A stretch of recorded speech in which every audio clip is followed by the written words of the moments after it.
Indentured author and New York Times writer Joan O'Chara spoke to us earlier this year about the short-lived United States Football League, USFL, and Donald Trump's involvement in its demise.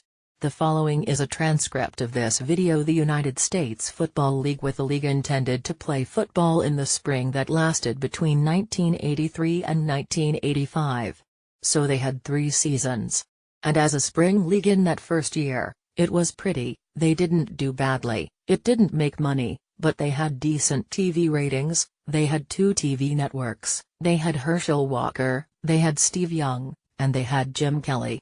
It had possibilities. Trump buys the Generals, before the second season. The first thing he says is, if God had wanted spring football he wouldn't have invented baseball.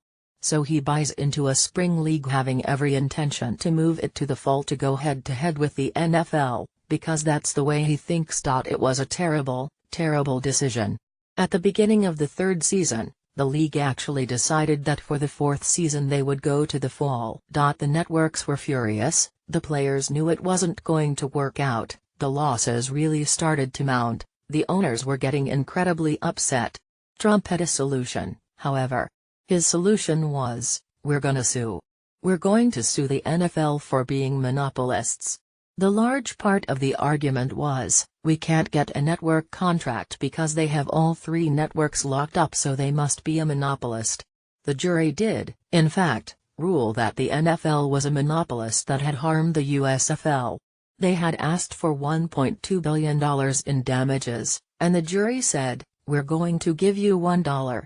And in antitrust cases that's tripled, so that's $3. Add interest, that's $3.76. And that's how much the USFL got. And that was the end of the USFL, thanks mainly to Donald Trump.